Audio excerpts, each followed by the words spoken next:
Don't you ever shush a librarian, boy. NERDSoul.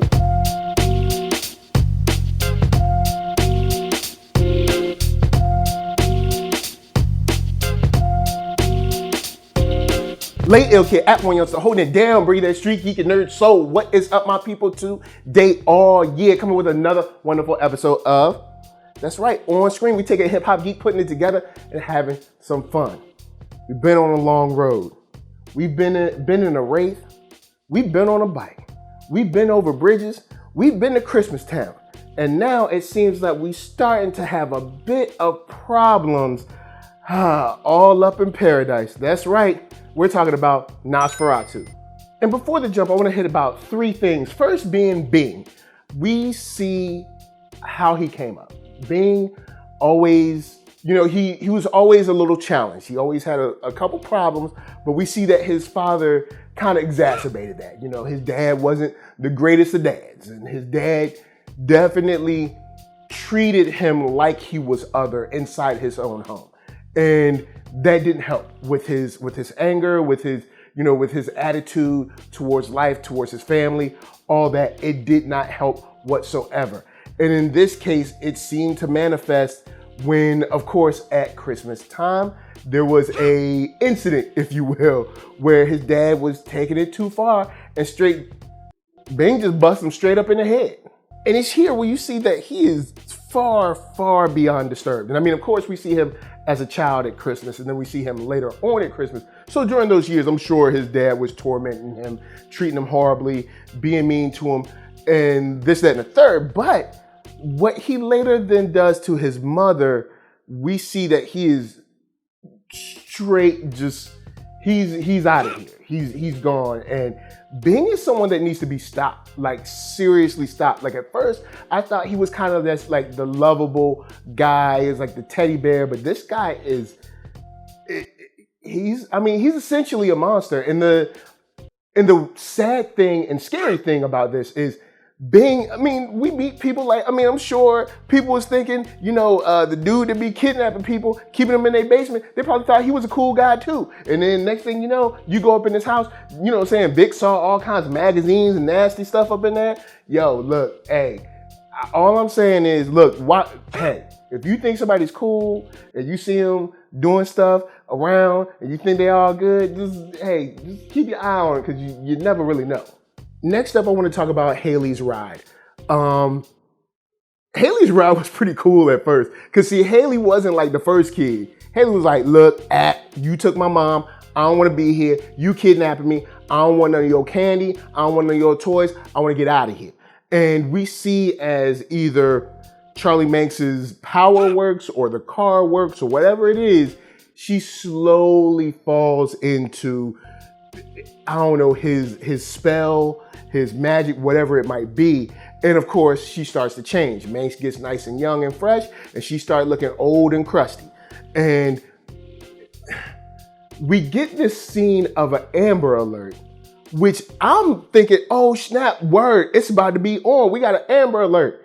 No, because Miss Soccer Mom want to be all up in the window, talk about, come here, little girl, let me help you out. First thing, all right, let me say this. If you see an Amber Alert and you see the kid, you see the car, whatever, call the police. Don't you approach nothing. You see what happened? See what happened when you approach? You get ate up. And real quick on that before we even touch, before we even try to touch the next subject, I do like the scene with Manx in the store, because you could see homie was through. He was like, look, would you ring this up, please? You know how you be somewhere and you want something to be rung up real fast and like dude be taking forever? You know what I'm saying? They be swiping your stuff with the slowest of swipe speeds. And now in this case, I'm glad that they was going slow, because it gave Manx an opportunity to get caught. And maybe they got the, parking lot camera on them. But usually those parking lot cameras are like the worst quality. They be shooting in like 240p or something. So we probably ain't gonna get nothing from it. But if they got the brand new technology, we do have a lead in the case, which is good for everyone. Last before we hit the break is Marduke's heart. I feel like her heart is truly breaking. Every time Vic comes in and leaves, you can see that she feels like she's powerless and she feels like she's been abandoned, and it shows on her face, you know what I'm saying? And I feel truly bad that Vic can't even see it. Or either she sees it and doesn't care, but the whole story about, you know, of course, her dad beating on her when they were young and then, you know, getting pregnant young and blah, blah, blah, you know, she just felt like she was trapped. And a lot of people feel like they were trapped, you know, that they're trapped now or whatever. And you just feel for her because she's trying to raise Vic the best that she knows how. And it seems like even though she is the parent that is, you know, like being good and working hard and trying to provide a house and a home and all this stuff, it seems that Vic is just like, I don't care anyway. I'm going over to my dad and his home wrecking girlfriend.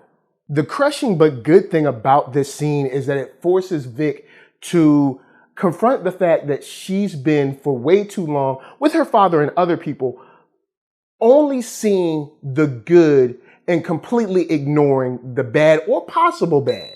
And I like that her mom kind of calls her on it, because her mom is like, how long have you known? And if you've known this, for you to have the gall to call me on my stuff, to leave me when I'm doing the things that, you know, trying to provide and protect for you, but then run to him when you know everything he's done, you're not being fair. You're not being fair across the board. And then it, of course, makes her think about Bing and being like, oh, well, no, he couldn't do it. And it's like, you know what your power does? You went out there, it took you straight to his house. The power couldn't be no righter, all right? And she has to wrestle with the fact that Bing is involved in some way in this. And when she goes there and finds out that he's linked with Manx, that blows this whole thing wide open in a very good way. Because the last episode, I was talking about like, look, Vic, I need you to step your game up. We need you to team, like raise it up, raise your game. And now she has a dog in the fight. And you see that she's starting to be proactive in what's going on. And finally, we're getting her like, yo, I want to meet you. What place, what time? Because I'm going to take you down, son. All right, well, she ain't say all that, but I'm just saying that's in her head. She's finally angry. She's getting ready to go forward and start pushing some plot elements and some plot points on her own, which is good. Now, we got some other stuff to talk to after the break. But first, KURO Brand is going to help us pay them bills.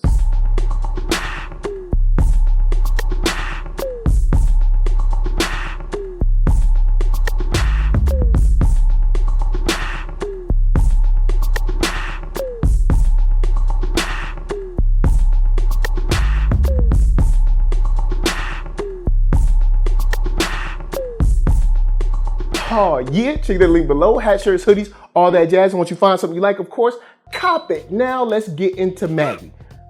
I like the fact that Maggie isn't giving up.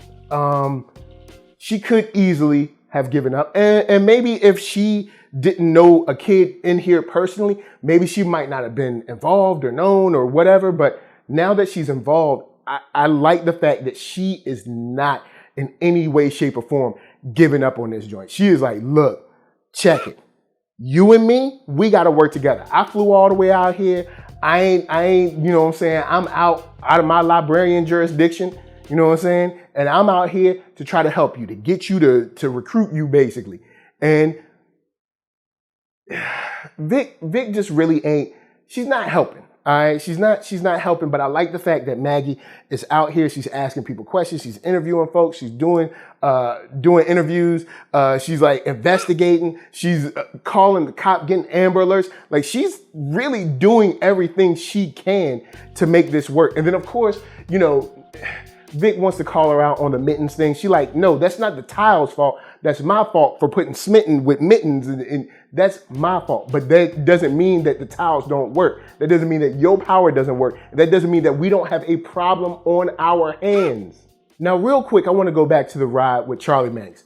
Was it me, or did you also feel like this dude got his windshield wipers on and ain't nothing hitting the windshield? Like, I mean, we saw, you know, the fake snowfall and all that stuff. But them windshield, I was like, dude, turn your wipers off, son. Ain't nothing hitting the windshield. And you know, was like, look, it was bothering me. I was like, like, you ever been driving and it's like a mist, like, and when I say a mist, like, I mean a light baby drizzle. All right, and it's like barely hitting your windshield, but then you see somebody in a car beside you, and their windshield wipers like, and it's like, look, tone it down, buddy. All right, it's not that rainy. But with that said, I do want to give one big shout out to the basement scene in this episode twice. The basement scene with Bing and Haley's Mardukes, and also the basement scene with with Bing and Vic. There was a lot of suspense in, like, I was wondering for a second, is Bing gonna try to kill her too? But of course, Manx wants her alive. So, we'll see how that plays. But there was a moment when she was down there where I was like, bruh, like you ain't here by yourself and you ain't got no backup. And if you scream, can't nobody hear you. You know what I'm saying? It's like, look, you got to think ahead, baby girl. I know you rushing in. You like, I'm Vic. I got a cool jacket. But you gonna need way more than a bike and a cool jacket to get out of a basement with a dude that's like probably like 200 pounds heavier than you and crazy. All right, because he's crazy because he already killed his mom and his dad. So you don't care nothing about killing you.